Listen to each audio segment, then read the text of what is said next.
Dear Lady Love TV.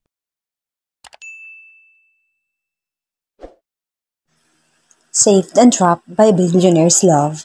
Tunghayan na po natin ang ikasiyam na bahagi. Hoy, Pia, hindi mo man lamang bababatiin si Yael?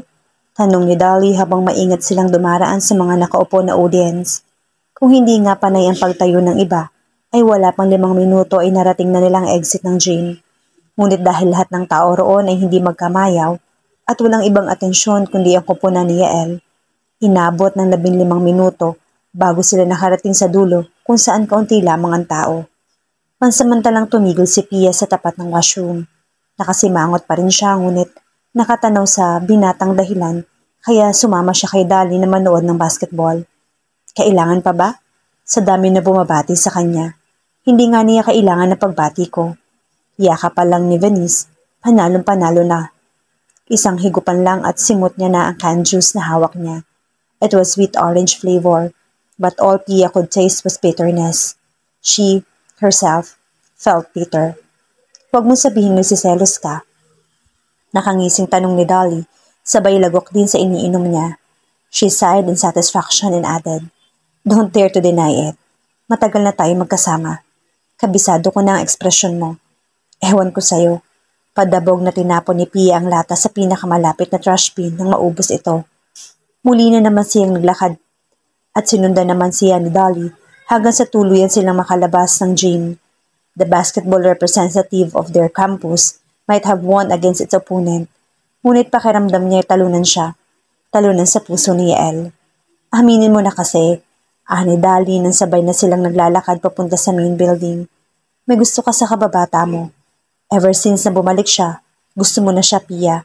Huwag ka na mag-deny kasi hindi kita. Fine, I like him, Pia admitted. Sinisigurado niyang walang ibang nakakarinig sa kanyang tinuran kung saan may bakanting bench. Naupo siya rito nang makaramdam ng panghihina ng mga tuhod. Masaya ka na, Dolly? Finally, napaamin mo na ako. Asarin mo na ako lagi dahil alam kong wala ka namang patutunguhan, lalo na itong pagkagusto ko sa kanya. Na-imagine na niya ang kaibigan kung paano ito hahalakhak.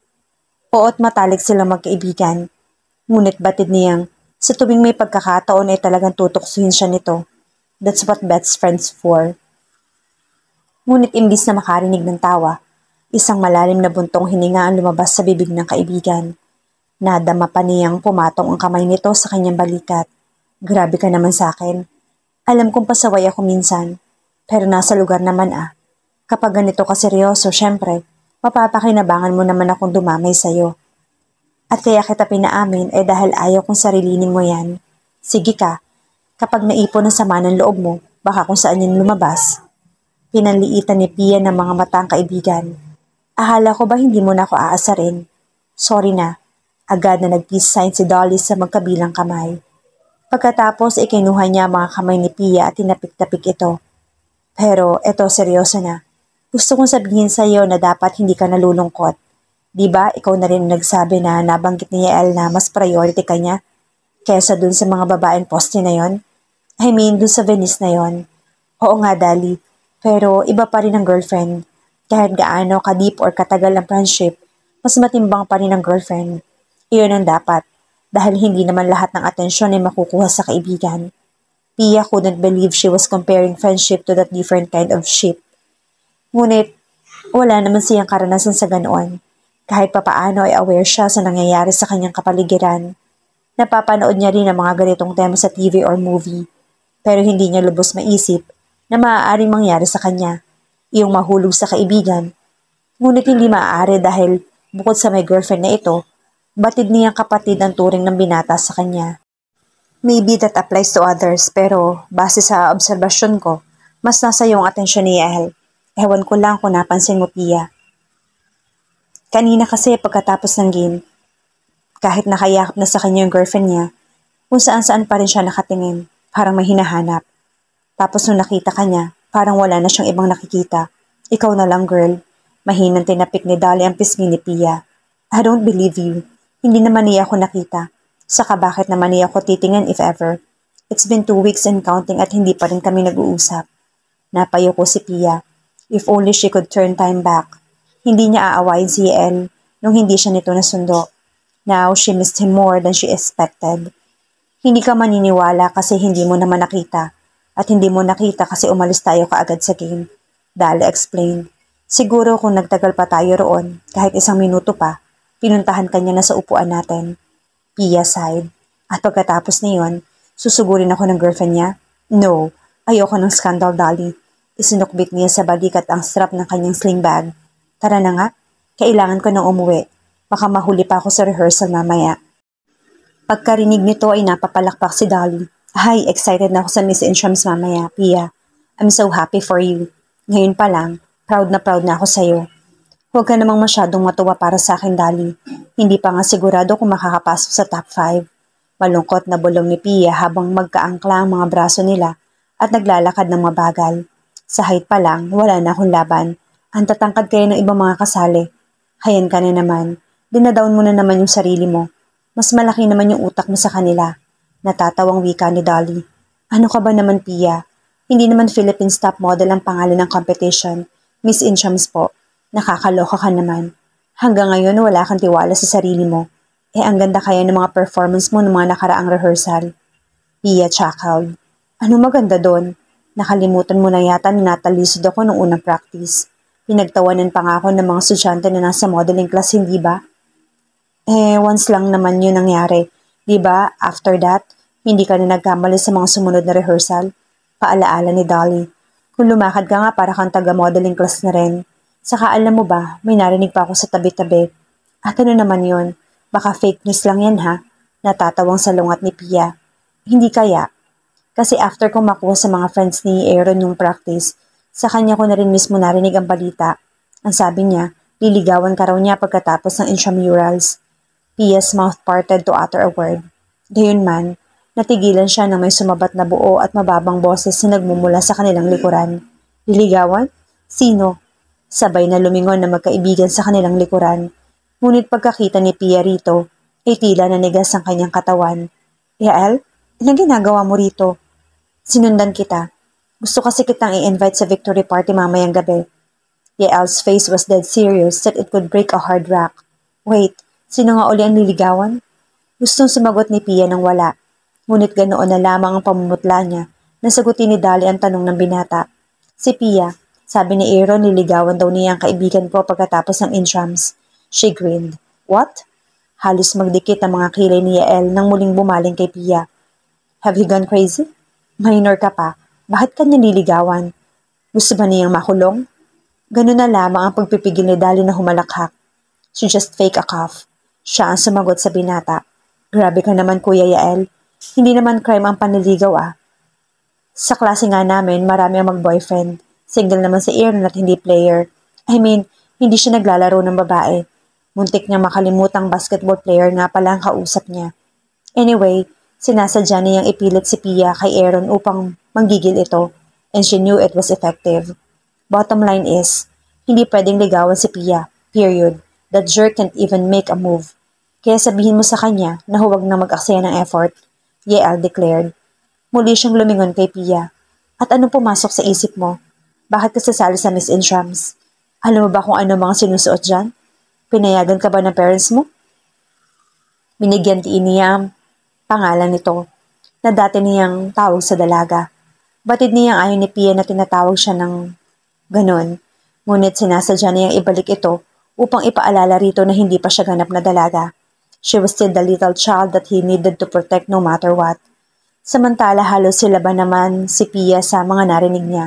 Sa kagustuhan niyang hindi masense ni Dolly ang inis niya ay kumala siya sa braso nito. Sa kanilapitan si Yael. She looked up at him and glared. Yes, Yael, of course. Alam ng parents ko ang pagsali ko. In fact, sila pa nga nag-push sa akin dahil alam nilang parte ito ng growth ko bilang tao. Mabuti pa nga sila dahil napaka-supportive sa akin at maintindihin. Hindi katulad ng iba dyan na ang tingin sa akin ay walang alam at hindi kayang tumayo sa sariling mga paa. Her hands were balling into fists in her sides. Gusto niyang itulak ang binata at sabihing huwag na nitong guluhin ang isip niya, lalong-lalo na ang puso niya. Ngunit tila nang lalambot siya sa malakas na presensya nito. Pawisan ito at nakasuot pa rin ng jersey, ngunit tila mas lalo itong nakakaakit sa ganoong itsura. Stop it, Pia. You are supposed to hate him, diba? Huwag kang padala sa charm niya. Ikaw din ang mahihirapan, she said inwardly. I am only here to protect you, Pia. Napahagod pa siya ng buhok dahil sa nadaramang frustration na pumupukpok sa kanyang dibdib. Matagal na niyang gustong makausap ang kababata simula na magkatampuhan sila. Ngunit ano't tila umuurong kanyang tapang. Maybe he was afraid to be shut away. Katulad ng ginagawa nito sa kanya ngayon. But for the record, wala pang babae na gumanito sa kanya. Fine, since pinayagan ka naman pala ni na Tito, wala akong magagawa. Pero hindi ka pa rin pwedeng ligawan. Pipilitin ko ang leeg na lalaking yan kapag hinawakan man lang niya ang kamay mo. About Aaron, don't worry dahil wala pa sa isip ko ang mga bagay na gusto niyang mangyari. Umatras siya dahil sa malakas na impact ng warning ng kanyang kababata tungkol kay Aaron. Goodness gracious, why was she sensing a possession undertone in his rough voice? Wala pa sa isip ko yan dahil studies ko ang number 1 priority ko. Nakakalungkot lang at ganyan palang iniisip mo sa akin na madali niya ako madadala. You think I'm naive? Muli na namang nagsulubong ang mga kilay ni Yael. That's not what I meant, Pia. Whatever. Teka, bakit ka ba nandito? Hindi ba dapat kasama mo ang team mo dahil nanalo kayo sa game?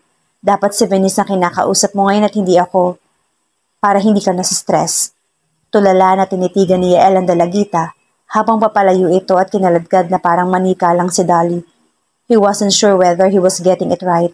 But his instinct told him that Pia's tone was nothing but jealousy.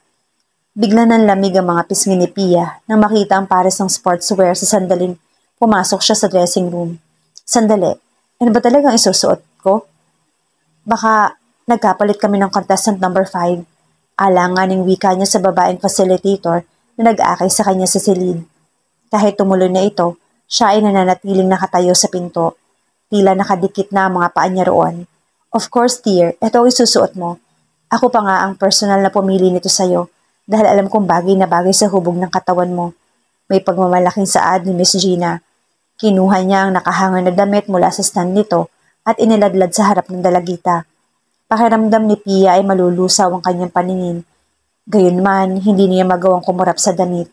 It was a fuchsia pink vest top and black double-layered sports shorts. There was nothing wrong about the costume actually. Maganda nga ang tela ng mga ito at halatang branded. But for God's sake, kahit kailan hindi pa siya nakapagsuot ng damit na nasusulya pa ng kanyang pusod. Ang shorts naman ito ay mas maiksi pa sa pajamas na sinusuot niya bago matulog. Wow, ang cute naman yan. Parang yung magsusuot lang. Sabat ni Dolly na kararating pa lang.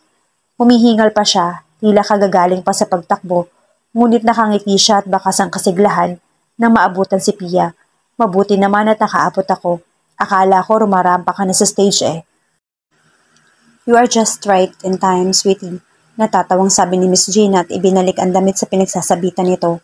Mabuti at mayroon na makakasama si Pia na magbibihis ng costume niya. Gusto ko sana mag-assist sa kanya pero marami pa akong aasikasuhin. 30 minutes na lang at magsisimula na ang Miss Intrams. Pero hanggang ngayon ay wala pa rin ang iba. She laughed nervously and sighed. Nakapagpasaway talaga ng ibang mga contestant. Sila itong mas ahead at mas experienced sa pageant na to pero silang wala pa. Napaka-unprofessional talaga. Talo pa sila ng mga baguhan. At talagang tatalunin sila ng best friend ko mamaya. Nakangising bulong ni Dolly. Ano ka ba, Dolly? Marinig nga tayo ng iba rito o wain pa tayo. Ani Pia. She was biting her bottom lip while surveying the vast room. Naroon pa ang ibang contestant ngunit malalayo ang mga ito at may kanya-kanyang ganap. May nagre-retouch at may nakatutok din sa cellphone. Well, I like your spirit, sabi ni Miss Gina at tumingin sa kanyang relos. O sige ha, maiwan ko na muna kayo rito. Basta 10 minutes before 3 p.m. dapat nasa backstage na kayo ha. Ang wala roon automatic ay disqualified. Napalunok si Pia bago tumango ng pagsang-ayon. I will po, Miss Gina. Salamat po ulit. Nang makaalis ang facilitator, ilang saglit pa ay napaupo si Pia sa harap ng salamin. Her heart was pounding like a jackhammer in her chest. Yet, as she looked into the mirror, there was nothing in the reflection other than a young lady that bloomed like the most beautiful flower in the world, in the universe rather. Uy girl, ang ganda ng pagkaka-makeup sa'yo. Halos hindi nga kita nakilala kanina. She sat on the long bench and gazed at Pia's through the mirror. Pero talagang ang pretty-pretty mo. Hindi matapang ang combination ng color sa eyelids mo at cheeks. At bagay lang sa lip color mo yung parang kinagat lang ng honeybee. Pia narrowed her eyes. Thanks, Dolly. Pero nakakapagtaka naman na napakarami mong alam pagdating sa makeup. Kahit pulbos lang din at lip gloss ang nasa mukha mo kapag papasok. Alam mo kasi, mahilig ako manood ng makeup tutorials. Dolly said, grinning. Sa salamin pa rin niya kinakausap ang kaibigan. Bala ko kasi kapag nasa college na tayo, kukuha ako ng cosmetology. Nai-inspire ako sa auntie ko. Aware ka naman na meron siyang salon, hindi ba? At sa tuwing bibisita ako roon, lagi ako nakakakita ng artista. Wow, that's amazing, Dolly. I can't wait na matupad mo yan para makadiscount naman ako. Pia laughed. Imbis na makatawa si Dolly, napansin niya ang butil ng pawis sa ilong ni Pia. Naku naman girl, ano yan? Pumunit siya ng piraso ng tissue sa kahon na nakapatong sa counter at maingat na pinahid sa ilong ni Pia. Air condition naman dito pero pinapawisan ka. Hindi ka naman siguro naiinitan. Sa bagay kung sa ilong ka pinapawisan, ibig sabihin, selosa ka. Which is, totoo naman. Nandito ka ba para suportahan ako o para asarin ako? Pia said pouting.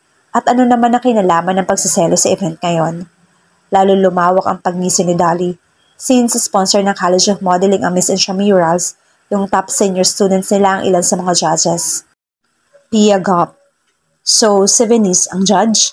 Mabagal na tumayo si Dolly. Possibly. If that's the case, baka palabas pa lang ako sa stage, binagsak niya na ako. Pia wanted to cover her face with her hands, but she knew that her makeup would be ruined at baka lumipat pa sa kamay niya. Hindi natin alam, girl. Tinapik-tapik ni Dolly ang kaibigan. Pero hindi lang naman siya ang judge if ever. Malay mo pati si Elle since parang mamamatay si Venice kapag hindi nakita ang crush mo. Hindi nakatulong ang pagpisay ni Dolly para hindi maasar si Pia sa mga pinagsasasabi ng kaibigan niya. She was about to utter a word and the door opened and Miss Gina entered. Kasunod niya ang ilan pang natitirang kandidata na automatic kung umupo sa tapat ng salamin sa kani-kanilang pwesto. Okay, double time girls. Ilang minuto na lang at tararampa na kayo. Pwede po ba akong sumama? Tanong ni Dolly. Sure, sweetie. Pero hanggang backstage lang ha. Hindi ka sasama sa rarampa. She said and winked at the girls before going out. Halata ang pagpipigil ni Pia ng tawa. Samantalang namula naman ang kanyang kaibigan. This was her karma for teasing her non-stop. We're even, she said, laughing. Huwag mo na kasi akong aasarin. Dolly just shrugged off. Oh well, konti lang naman ang lamang ng beauty mo sa akin eh. Basta girl ha, fight lang. Show them what you've got. Hindi napigilan ni Pia na yakapin si Dolly. I appreciate your support, Dolly. Bukod sa parents ko, ikaw lang ang naniniwala sa akin. Thank you so much talaga. Welcome, pero Dolly gently pushed Pia away. Mamaya na tayo magdramahan at baka matunaw yung makeup mo. Walang sisihan yan sa Miss Gina kundi ako. They proceeded backstage after Pia put on her activewear. It was a fact that she still felt a bit nervous despite how prepared she was. Lahat ng mga kalahok ay hindi matatawaran ang nag-uumapaw na aura. All of them could defeat her without effort. Pero hindi naman talaga ang manalo ang tunay niyang pakay. Pageant was not the field she wanted to be recognized for. Pumayag siyang lumahok dito nang sa gayon ay sa ganitong paraan ay maiparating din niya ang mga ipinaglalaban niya sa kanyang club na students help. Katulad nga ng sinabi sa kanya ni instructor yan. Hindi lamang puro kaartehan ng Miss Intrams. It's about looking for someone who has a good heart and know how to help and value others. She believed she was that kind of person. At isa pa, sumali siya rito upang patunayan kay Yael na hindi na siyang batang paslit na kilala nito noon. Eyes all here, girls. Pia's thoughts were brought back to reality upon hearing Miss Gina's voice. Okay, ready na kayo sa pila ha? And mind your own props. 5 minutes na lang at lalabas na kayo. Basta remember to always smile if naka-glue mga tenga ninyo, ang lips ninyo. But try to be as genuine as possible, understand? They all said yes. Kahit si Dolly na nagtatext sa isang tabi ay nakasigot. The lively music started to echo around. Pia's heart seemed to be clogging her ears. Kaya nga hindi niya naririnig ang pag-cheer up ni Dolly sa kanya. Nakangiti man siya, ngunit pakiramdam niya ay gusto niya maglaho sa nerbiyos. Ngunit hindi pwede. Finally, it was her turn to show up. Nang tinawag ang pangalan niya ng MC, pakiramdam niya ay ibang tao ang binanggit nito. But then she managed to walk towards the entrance after Dolly wished her luck. She was all smile as she catwalked through the platform. Sa badminton racket was in her hand, waving it gracefully as if she was in a game. Dinig niya ang pagsigaw ng mga estudyante kasama ng mga palakpak nito. Goodness, she couldn't believe that those applauses for her. Kaya ko to, she thought. Ilang segundo lang naman ang moment ko dito sa stage. Might as well to do this with sense. And she was indeed nailing it. Pakiramdam niya ay sinapian siya ng isang modelo dahil natural na may pagkapino ang kanyang paggalaw. She didn't know she could walk as if she was stepping on an imaginary line. Lalo pang nadagdagan ng kanyang confidence ang isigaw ng audience sa kanyang pangalan. Ngunit nang nasa gitna na siya at mapatingin sa hanin ng audience, partikular sa dalawang tao na nakaupo sa gitna at halalata ring napatulala sa kanya. Pakiramdam niya nanigas ng kanyang mga paa. So it's true. Judge Sina Venice at Yael.